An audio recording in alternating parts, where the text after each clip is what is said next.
said what I said.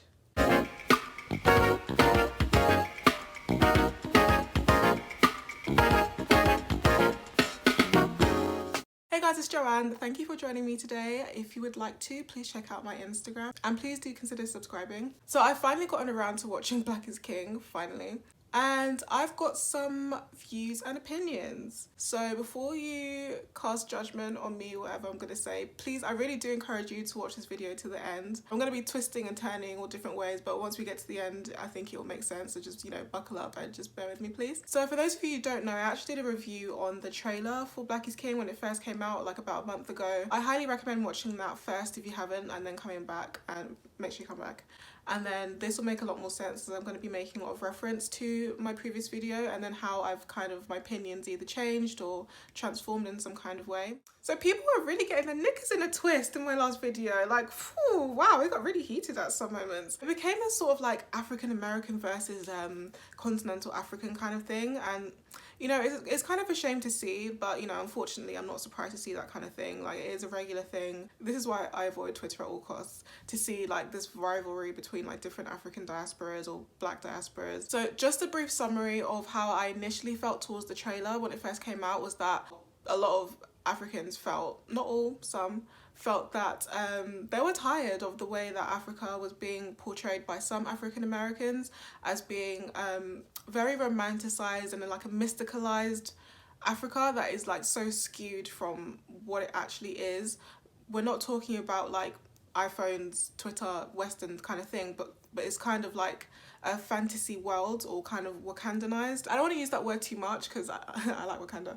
I like Black Panther. I thought that movie was really good for what it represented. The black representation was amazing. Not only that, I'm an MCU fan. I live for Marvel. And the director, Ryan Coogler, he is a genius. Whatever he does, I will watch it. So yeah, I don't want to use Wakanda too much, but it's basically like the theme of like Africa is kind of mysticalized and romanticized, like only like the glamorized bits are shown, but it's like, hello, we are like real people, we've got things going on. That's not just like the bits that you want to pick and then use that as like an African aesthetic for when you please. From my perspective, it was like two extremes that are shown of Africa. So for many years, decades upon decades, the continent of Africa was shown to be just like extreme, severe poverty, donate money to this charity, or showing kids with flies in their face and people living in huts and exotic animals roaming free. And then there's the other side that is extreme of just everybody's kings and queens and royalty, and like we go around like chanting and things like that. So it was just two extremes. I think maybe there was some misunderstanding there, is that I think everyone can, or every black community can appreciate lack of representation or accurate representation. Like, I can maybe say, for example, I feel like American culture, from my perspective as a British person, I feel like because Hollywood is, is worldwide, you get to see all different facets of American culture, literally from the poorest of the poor to like the elites, and then everything in between. We see all that representation. Whereas with other nations like the continent of Africa now, I just feel like there's these two very extremes that are portrayed. There's like massive gaps that I think people have a right to speak up about. And then there's the term cultural appropriation. Now, yeah, this is such a trigger word. I really feel like people just get triggered over the term cultural appropriation. So, I never outright said that Beyoncé was a cultural appropriator. I really just thought the conversation around that was interesting. Looking back, I think that both sides of the argument, they have very strong, valid points. I don't think it's just a black and white thing. As I said before, I think it's a very nuanced kind of conversation. So here's my opinion. This is a very polarizing opinion, I feel like, so, don't throw tomatoes at me. Just hear me out. African Americans are not African. Now, what I mean by that is I feel like African Americans are American with African ancestry, but may also be mixed with different ethnicities and whatever kind of percentage that makes them who they are today. Same goes for Caribbeans, for example, Jamaicans. They are Jamaicans, but they have African ancestry. Same with Afro-Brazilians, same with Afro-Cubans. I could go on. South America, the black people in South America, they have African ancestry, and remnants of that culture from Africa are shown. They do come out in, a lot of African American culture. There are remnants of African culture from generations and generations back that are still present to this day. I just don't think that culture can be passed down through the bloodline like that. So where you can say, you know, hundreds and hundreds of years later that you are African. I feel like it's much more than that. I'm one generation removed. You know, my parents lived in Nigeria. I was born and raised in Britain.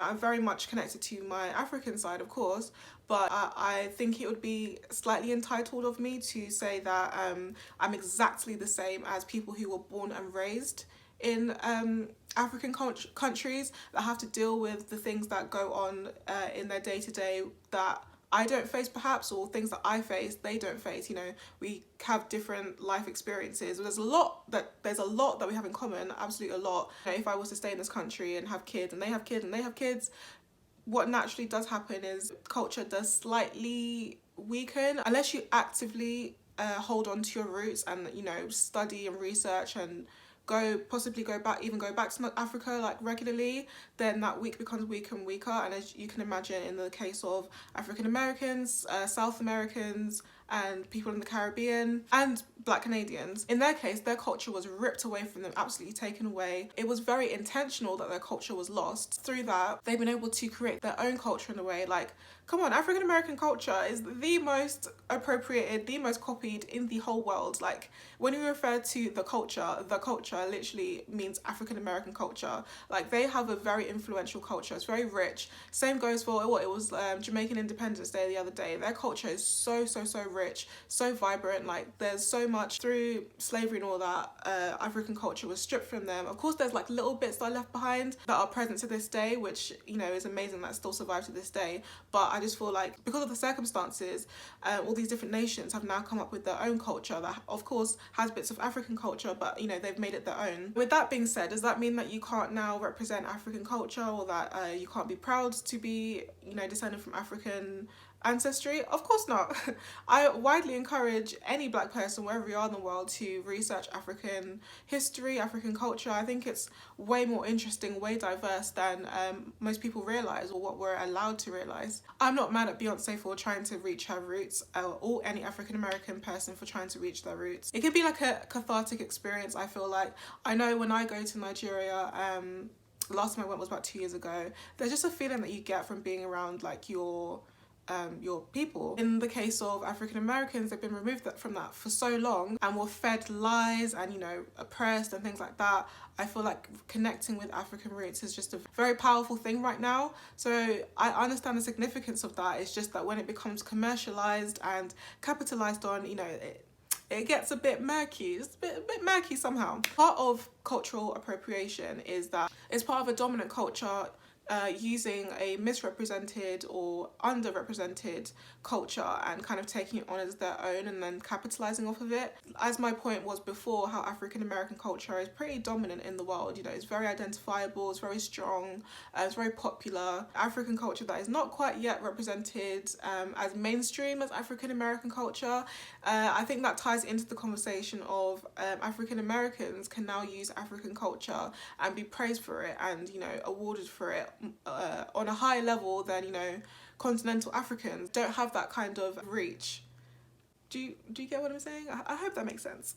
So again, I don't think it's as simple as pointing at someone and calling them a cultural appropriator. I just think it's a very nuanced kind of conversation. And yeah, it's interesting how I feel like African Americans are very, I don't want to generalize, from comments that I've read, are very quick to claim, you know, African culture and Black culture as theirs.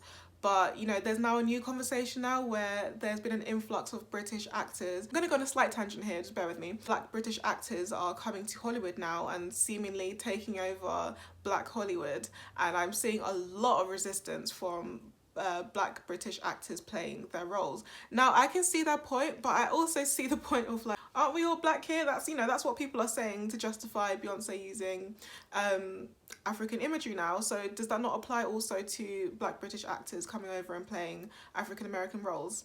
I don't know, food for thought. Let me know. For example, Daniel Kaluuya in this new upcoming film, I think it's called Judas and the Messiah, or the Black Messiah, something like that. I might do a review on that trailer, maybe. I don't know, let me know what you guys think. And even in these conversations, I don't think anyone should be telling anyone to shut up and their opinion's not valid. Like everyone has their opinion, everyone's opinion's valid, as long as you're not being disrespectful and, you know, you're not having like tunnel vision, just listen to everyone's point of view, then, you know, it's all Gucci. If you've made it this far, thank you, and please do consider subscribing. I'd very much appreciate it. I thought there was this tweet by this person on Twitter, Amanda Paris. I think she interviewed like 7 different artists from different countries in Africa. I think there was like Angola, Congo, Nigeria, South Africa. So, I can't remember the others, but I might link that in the description. I thought that was really interesting to get different perspectives on what people think about this movie. Now, moving on to my actual thoughts about the Black Is King movie as a whole. Look, this movie, stunning, absolutely beautiful, amazingly shot. Anything that Beyonce does, even prior to this project, I know that anything that she does, she puts 110% in. She pays attention to every detail. Like, honestly, she elevates whatever that she does. So, you know, I wasn't surprised that it was shot this way and it was just a masterpiece. My makeup is melting. I went into the movie trying to watch it with an open mind. Even though I had my opinions already based on the trailer, I did try to watch it with an open mind, and, you know, I was pleasantly surprised. Yes, I can admit that I was pleasantly surprised. I definitely knew that she consulted different African creators, directors, co-director. There was I think his name is Kwesi. I'll put his name somewhere on the screen, but yeah, good job to all the creatives, all the directors, all the consultants that helped her on this project. The music, the choreography, the hairstyles, the makeup, the set design, just everything, the different shots that they use was just amazing. Like, knowing Yoruba culture to an extent, I could identify little bits that I was like, oh my gosh, yes, that is Yoruba culture, yeah, cool. Breaking down this movie, like really breaking it down, I think it would take a whole series, which I'm not prepared to do. Sorry, but I'm just gonna pick like the key points that really stuck out to me. Really stood out to me. There was a lot of spiritual imagery, like a lot. That's one thing I want to touch on, was like the spiritual imagery. A lot of biblical imagery there. There was a lot of Yoruba spirituality, a lot of inspiration from Orishas that was drawn upon. She even, I think, even outright said, you know, something about the Orishas.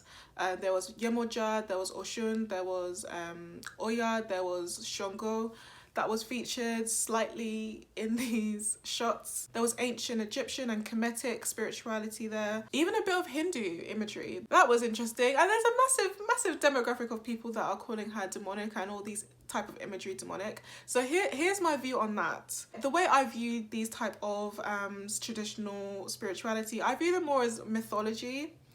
Just as they're like ancient religions, I just view them as mythology. The same way that I view like Nordic religion as mythology, like Thor, Loki, are they not in the Marvel universe? It's having like Thor dolls and watching the Thor movies. Like, Thor is the Norse god of thunder. Would you associate that with demons? I'm personally very interested in different mythologies, different cultural mythologies. I think it's interesting to see how people like hundreds and, you know, thousands of years ago, a massive part of culture is religion. So I find that very interesting. Greek mythology, like there's so much Greek mythology that is in mainstream culture, like Aphrodite, Zeus, Medusa. Egyptian spirituality to a certain extent is very much mainstream, with people claiming Nefertiti. Wait, that's a pharaoh. Obviously, there is a very clear step where, you know, you go from seeing it as mythology and just something to read about, and then actually practicing it. I can see, you know, when it comes to practicing it, you know, there's different opinions on that. But I think actually knowing about traditional African religion, it's just, that's part of the culture, that's part of ancestors way back, that was their religion. I don't think it's a bad thing to learn about it. It's just a different conversation when it comes to practicing it. There's so many books that have capitalized off of Greek mythology and Nordic mythology, like, you know, Peter Jackson. Was it Peter Jackson? Stephen Jackson? Peter Jackson. That is a massive franchise. One thing I would really like to promote right now is the book Children of Blood and Bone.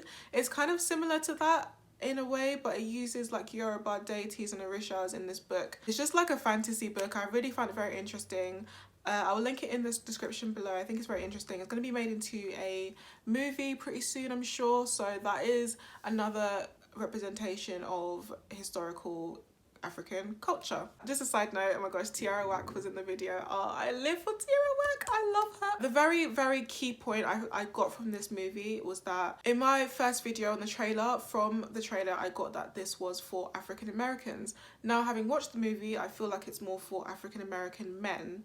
Now, the reason I say that is, you know, obviously the movie, it follows the theme of The Lion King and going, you know, tracing your roots back to your royal ancestry and, you know, finding strength in that. There were key lines about black men or black people in general not being allowed to tap into their emotional side and to be viewed as emotional beings. I just feel like someone's going to say something about caping for black men. There's nothing to do with caping. If anything, one thing I will say about Beyonce, she's always been about female empowerment. Even from Destiny's Child's day, like, she was all about female empowerment, specifically black female empowerment. So this is the one project I feel like she's dedicated to black men. Finding their strength, not just in, like, you know, physical strength that, you know, is often been a way to dehumanize black men, is by their talking about their brute strength and, you know, all that kind of rubbish, but actually finding strength in their emotional side, finding strength in just being proud, having a sense of self. Black men are taught to hate themselves. They're socialized to hate themselves and hate other men who look like them, hate black women as well.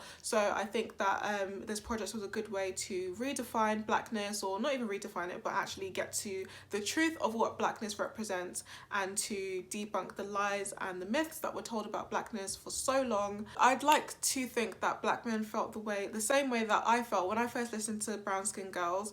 It was a nice tune anyway, and it came out like summertime last year. It was just nice to listen to, and, you know, Lupita and Naomi was in there, so it would be nice to get the feeling that young black boys, young African American boys can watch this and find pride in being black boys, not just from what society tells them that they are, but what they truly are. Halfway through I got the message, you know, this was for African American boys, and at the end it just confirmed it when I saw the message dedicated to her son, Sir Carter. However, you know, there was going to be a turn somewhere. I told you.